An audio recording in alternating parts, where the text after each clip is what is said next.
the two people are connected. I didn't catch why. These people means the company or the top managers, and this one is the employees. So if the people satisfaction level is more higher in this, more close the top managers or more close the companies. So the managers are helping the employees line up. Okay. Yeah, I can add something. It's a kind of interconnection between employees. When the top management, so when they are satisfied, and it's possible for these people to bring others to be satisfied. Okay, that's the second book that I read, where they mention employees first. And we know that in the context of business, so there is what we call cognitive resonance.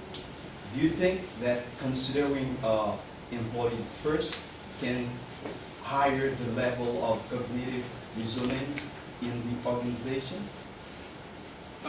We talk about employee first because we are in organizational behavior.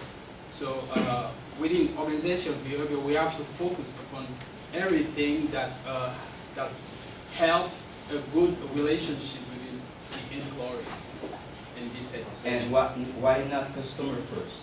And I think that if inside within the organization everything goes wrong, it will affect the outcomes of the organization.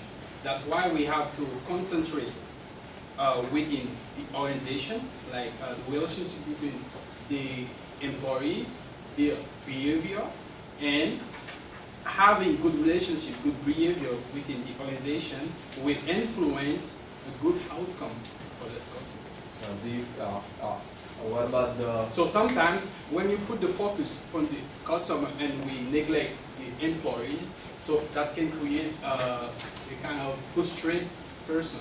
So for example, I remember I was in research and development in technical bank. And some of us was very, very frustrated. Why? Because the bank put the focus upon the customer and neglect everyone in research and development. So we say that we are the engine of the bank, of the organization, and why they neglect us and give the priority to the customer, because our work make the customer satisfied.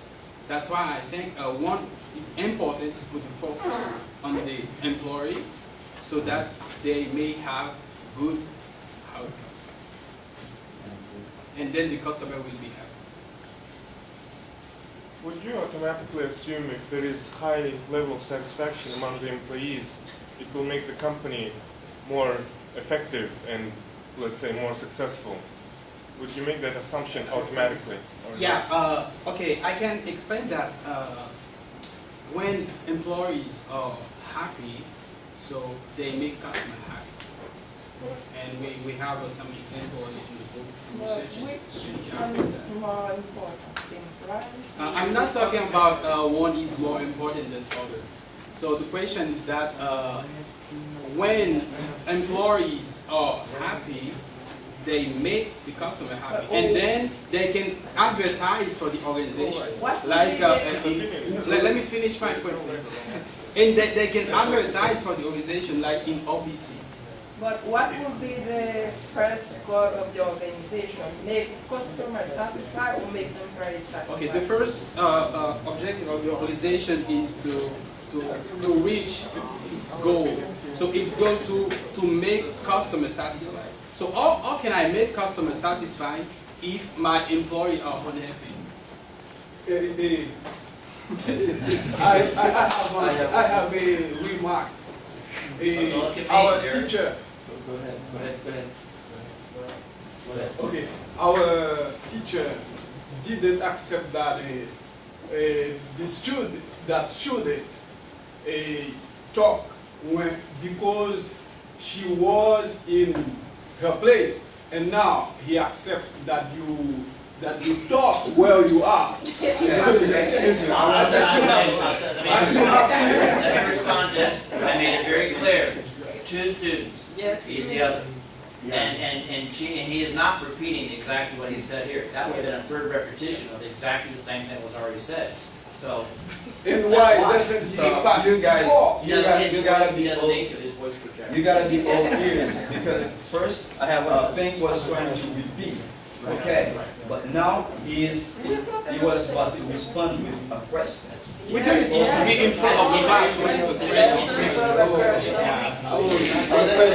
I'll say something that, again, this cautioning everyone, you're slipping into an even more, into a false dichotomy. And it wasn't so many years ago, really, when the big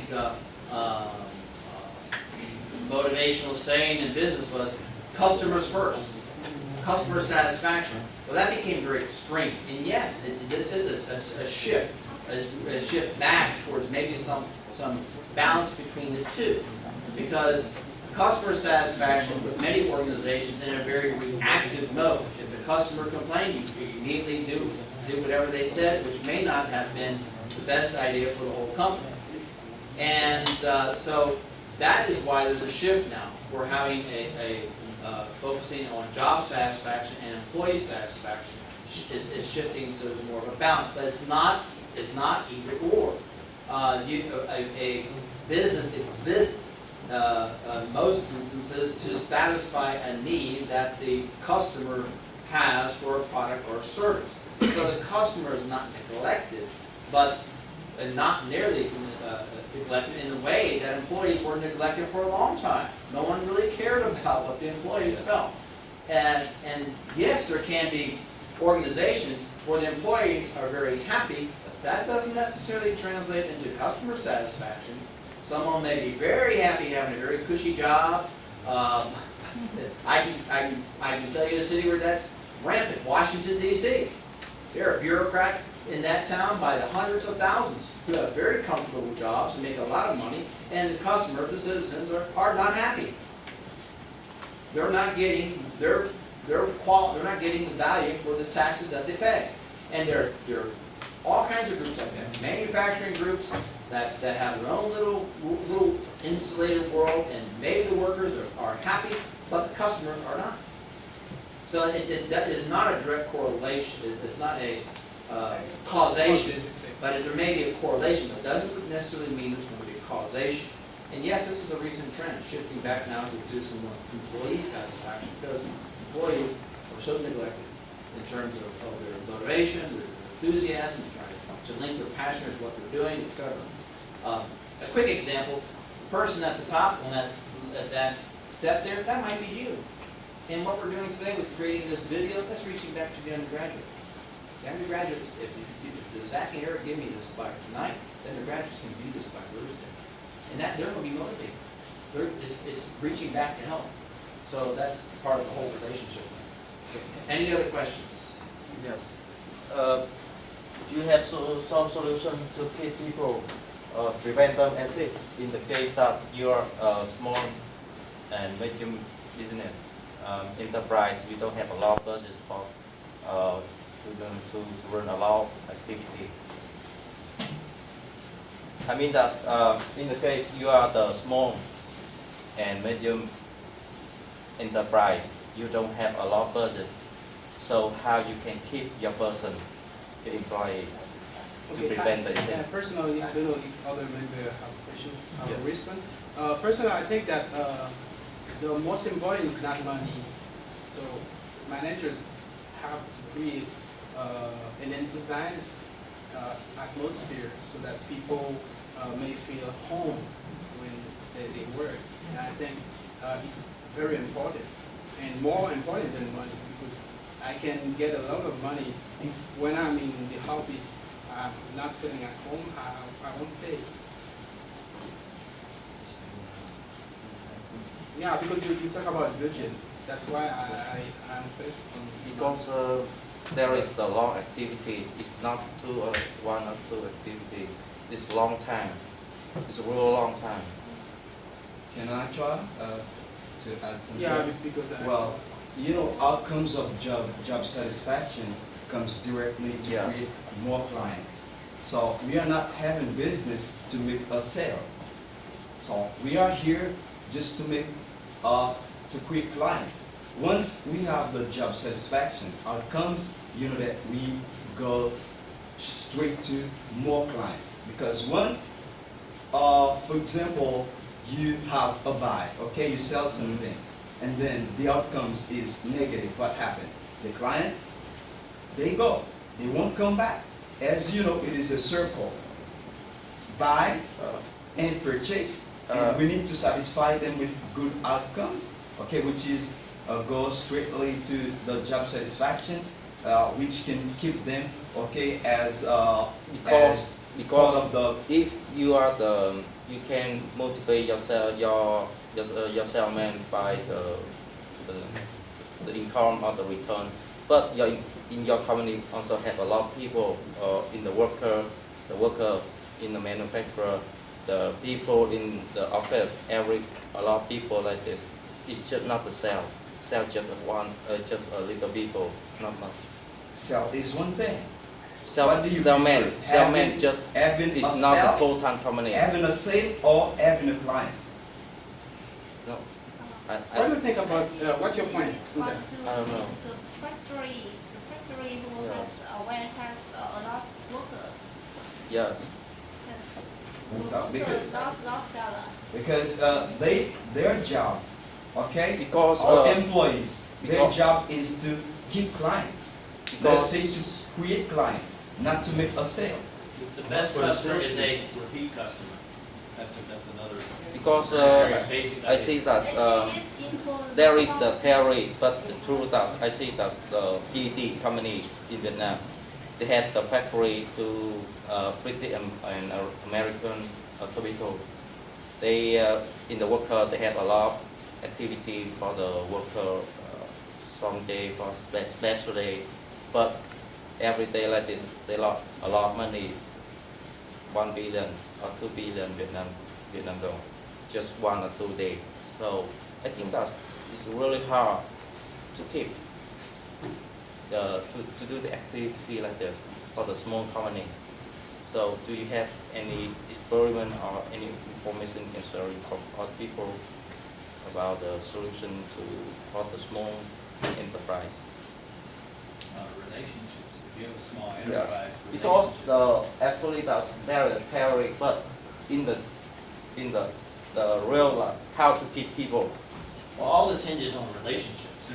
Going back to the other part, Yes. if you have a small, if you don't, I know these big mega manufacturing plants in China, Vietnam, and India, where the work is very routine, the communities are very controlled. How do they have? There are lots of things that are done to maybe increase their, or at least maintain a certain level of satisfaction, and those are corporate social responsibility. Those are the human resources type of functions. But it hinges on this: if you don't have a sale, you don't have a business, so you're going to have to make the sales. The salespeople are going to keep the business generating and keep going. But it all hinges on relationships. If you have a small company, the best thing that any manager or leader can do is to communicate and talk with people. And it's the same concept at a higher level. It hinges on human relationships in terms of satisfaction. And the classic case is are the Hawthorne studies. If you want to make a note, and as David mentioned in your book, the Hawthorne studies, which really helped shift the mindset of organizational studies from the organization being like a machine to an organization being made up of sort of a human ecology. The Hawthorne studies are a classic example of when researchers came in, and I shared this with, I know, with the previous class, came into a light bulb, or to a manufacturing company, I think it was an electrical manufacturing company, and they were curious, the researchers, to know if the lighting would improve the production of the electrical product.